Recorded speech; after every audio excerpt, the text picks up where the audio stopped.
Bonjour et bienvenue sur ma chaîne YouTube, la chaîne dédiée à l'aromathérapie, au massage, au coaching et au développement personnel. Je suis ravi de vous retrouver pour cette nouvelle année 2020 et je vous souhaite bien sûr mes vœux les plus sincères.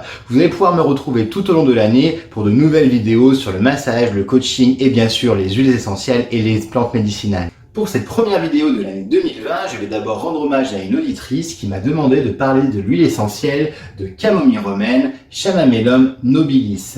Donc je lui fais un grand coucou et cette vidéo lui est dédiée. Si vous avez des demandes particulières, n'hésitez pas à me contacter et je serai ravi de tourner ces vidéos pour vous.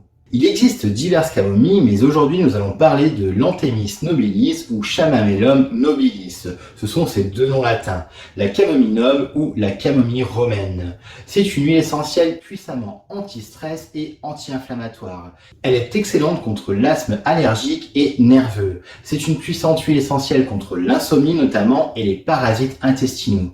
Elle est également assez intéressante pour la peau, notamment pour apaiser les peaux lors d'eczéma, de psoriasis ou tout simplement de rougeur. Pline l'Ancien, un écrivain italien du 1er siècle qui a écrit de nombreux traités sur la nature, l'a décrit tout simplement par son odeur, comme une odeur de pommes et de terre, d'où son nom Chamamellum nobilis. Pour son nom camomille romaine car elle était très présente à Rome. On dit également que Ramsès II fut embaumé avec de l'huile de camomille romaine. Au 6e siècle en Europe, on utilise déjà la camomille pour les problèmes de dos, les indigestions et bien sûr l'insomnie. Elle participe à de nombreuses préparations thérapeutiques et pharmaceutiques à partir du 16e et du 17e siècle. Ce sont les fleurs que nous allons distiller à la vapeur d'eau et elles ont une particularité de devenir bleues lors de la distillation. L'huile essentielle devient ensuite jaune pâle après la fin de la distillation. C'est une huile essentielle qui coûte un petit peu cher, donc si vous devez l'utiliser en grande quantité sur la peau, privilégiez plutôt l'eau florale. Cette huile essentielle ne comporte pas de risque majeur à proprement parler. Par contre, chez certaines personnes, elle peut être légèrement allergisante. Si vous l'utilisez, faites un test au creux du bras, attendez 24 à 48 heures et si aucune réaction allergique n'est apparue, vous pouvez donc l'utiliser avec parcimonie bien sûr. Attention aux femmes enceintes, allaitantes et également aux enfants de moins de 3 ans.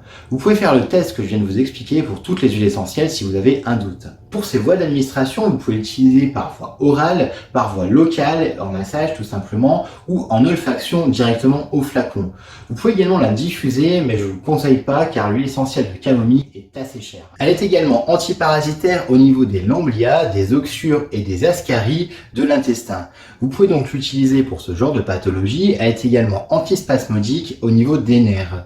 Elle est également excellente contre les névralgies, les insomnies et également les crises de nerfs et d'angoisse. Tout d'abord, contre les problèmes de peau, vous faites utiliser l'huile essentielle de camomille romaine à raison d'une goutte avec de l'huile végétale de calendula. Appliquez ce mélange 3 fois par jour pour traiter vos problèmes d'eczéma, de psoriasis ou tout simplement de rougeur sur la peau.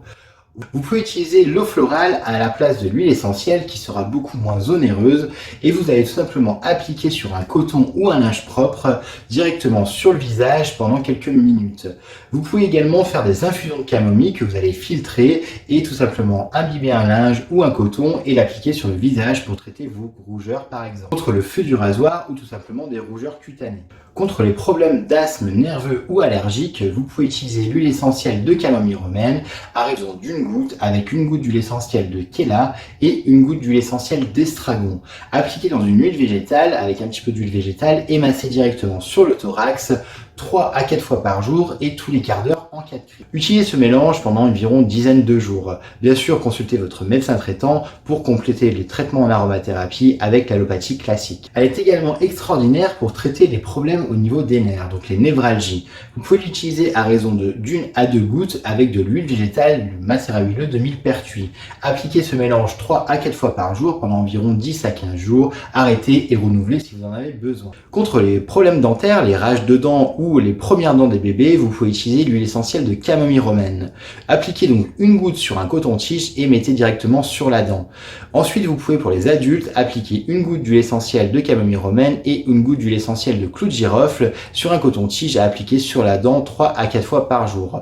Faites cette préparation une dizaine de jours bien sûr et allez voir votre dentiste si besoin est. Contre les problèmes parasitaires, vous pouvez utiliser donc l'huile essentielle de camomille romaine à raison d'une goutte et une goutte d'ajowan. Utilisez cette préparation sur un comprimé neutre 2 fois par jour pendant environ 5 à 7 jours. Vous pourrez donc traiter les ascaries, les lambias et tout simplement les oxures. Utilisez cette préparation bien sûr pour les adultes et n'utilisez que la camomille romaine pour les enfants à partir de 6 ans. Pour l'estomac, vous pouvez la coupler avec l'huile essentielle de fenouil à raison d'une goutte sur un comprimé neutre ou directement en massage localement 2 à 3 fois par jour pour traiter vos problèmes d'estomac et d'indigestion. Vous pouvez utiliser cette préparation pendant 5 à 6 jours à renouveler si besoin. Vous connaissez sûrement l'odeur de cette huile essentielle qui est donc assez verte, florale et bien sûr herbacée.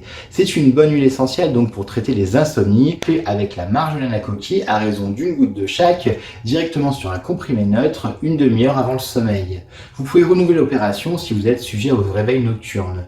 Vous pouvez également utiliser cette préparation avec un petit peu d'huile végétale sur le plexus solaire à renouveler pendant une quinzaine de jours. Complétez les huiles essentielles avec des exercices de respiration, limitez bien sûr les écrans et les téléphones portables pour vous permettre de mieux dormir et d'avoir une meilleure récupération au niveau du sommeil. Vous pouvez également l'utiliser contre les problèmes d'angoisse et tout simplement d'anxiété. Vous pouvez donc l'appliquer directement sur le creux des poignets à raison d'une goutte à renouveler tout au long de la journée et respirer profondément.